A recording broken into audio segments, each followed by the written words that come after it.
Hello friends, आज की इस वीडियो में हम आपको बताएंगे कि डिजिटल अरेस्ट क्या होता है। साथियों, जैसे कि आजकल आप अखबार में या व्हाट्सएप पे, सोशल मीडिया पे तमाम खबरें देख रहे हैं कि डिजिटल अरेस्ट में इतना रुपया ठगा गया, उससे 75 लाख, 1 करोड़, 2 करोड़ या 10 लाख, 5 लाख तमाम खबरें आपको सुनने को मिलती हैं। लेकिन आपने कभी ये सोचा कि डिजिटल अरेस्ट क्या होता है? आखिर डिजिटल अरेस्ट में कैसे जो है लोगों के खाते खाली कर दिए जाते हैं? तो मैं आपको इस वीडियो में बता रहा हूँ। साथियों, डिजिटल अरेस्ट में जो है आपके पास किसी नंबर से कॉल आती है और ज़्यादातर कॉल वो व्हाट्सअप के थ्रू आती है। डायरेक्ट कॉल नहीं आती, व्हाट्सअप के माध्यम से आती है। व्हाट्सअप से कॉल होती है और उसमें ईमेल और मैसेज के ज़रिए आपको जो है धमकी दी जाती है। पीड़ित को गैर कानूनी गतिविधियों की जांच चलने, पहचान से जुड़े दस्तावेज चोरी होने या फिर मनी लॉन्ड्रिंग का डर दिखाया जाता है। आपको तमाम पासपोर्ट, एटीएम, ड्रग्स, आधार कार्ड, तमाम जो है गैर कानूनी कार्य में आपको शामिल होना बताया जाता है। और उसके बाद जो साइबर जो धोखेबाज होते हैं, ये गिरफ्तार करने या कानूनी नतीजे भुगतने की धमकी आपको देते हैं, जिससे आप घबरा जाते हैं और आपको बिल्कुल भी सोचने का मौका नहीं मिलता और फिर आप अपने आप को उनके सरेंडर कर देते हैं। यानी कि आप जहां पर आप बैठे हैं, मान लीजिए आप घर में बैठे हैं, तो आप सिर्फ अब उनके अनुसार ही चलते हैं।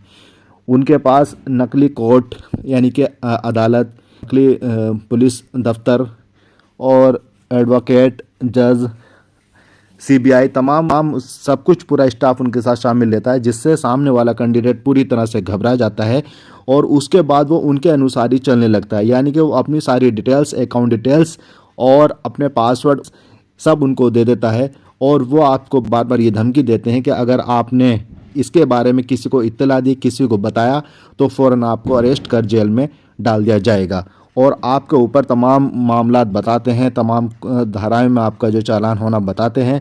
और फिर उसके बाद आपसे ये बीच बीच में ये कहा जाता है कि इसकी इतनी फ़ीस है, आप इतनी फ़ीस का भुगतान कर दीजिए और उसके बाद ये आपको कुछ दिनों में आपकी फ़ीस जो है रिटर्न मिल जाएगी। यानी कि आप कुल मिला के अब जो है उनके अनुसार कार्य करने लगते हैं और फिर उसके बाद जैसा वो बोलते हैं आप ऐसे करते जाते हैं और आपके अकाउंट्स खाली हो जाते हैं। और जब आपके अकाउंट्स खाली हो जाते हैं तो फिर आप होश में आते हो कि ये क्या हुआ, क्योंकि अब उनकी कॉल भी आपसे डिस्कनेक्ट हो जाती है। जब उन्होंने आपको पूरा खाली कर दिया, आपका अकाउंट पूरा कंगाल कर दिया, अब वो आपसे डिस्कनेक्ट हो जाते हैं। उसके बाद आपको होश आता है और उसके बाद आप जो है फिर नज़दीकी पुलिस स्टेशन में एफआईआर दर्ज कराने के लिए जाते हैं। फिर आपको मालूम होता है कि हमारे साथ ठगी हुई है।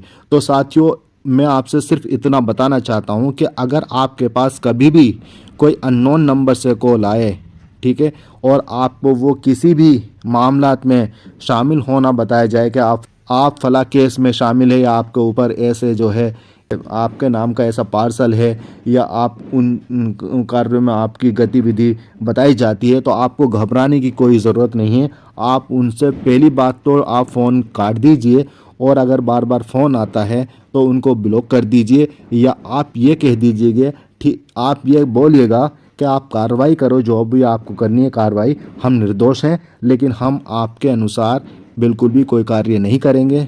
और दूसरा ये है कि जब आपने कोई खता नहीं की तो फिर घबराने की ज़रूरत क्या। और देखिए, हमारे यहाँ भारत में डिजिटल कार्रवाई कोई नहीं है और अगर होगी तो उसके बारे में आपको जो नज़दीकी जो आपका पुलिस स्टेशन या थाना है, वहाँ उसके ज़रिए आपसे जो भी इंक्वायरी होनी वो इंक्वायरी आपसे करेंगे, आपके घर पर आएंगे और हो सकता है आपको अपने पुलिस स्टेशन बुलाएं। वो सब बिल्कुल जो है आपसे आपको बुलाकर आपसे फ़ेस टू फेस बात करेंगे। ऐसा नहीं होता कि डिजिटल कॉल जाएगी और उससे आपसे वो जानकारी जुटाएंगे और आपको जो है पुलिस चौकी में या थाने में बुलाया जाएगा, तो इस तरह से वो कार्रवाई होगी। तो बस लिहाजा मैं आपसे यही बताना चाहता हूँ कि कभी भी कोई अननोन नंबर से इस तरह से कोई कॉल आए तो आप कॉल काट दीजिएगा, उसको ब्लॉक कर दीजिएगा या जो भी आपको करना है करिएगा, लेकिन किसी को 1 रुपया भी नहीं देना। साथियों, मुझे उम्मीद है आपको ये सब समझ में आ गया होगा। अगर इसके अलावा कोई और जानकारी लेनी है तो आप हमारे कमेंट बॉक्स में इसकी जानकारी के लिए अपना प्रश्न सेंड कर सकते हैं, हम आपके प्रश्न का आंसर देंगे। Thank you so much.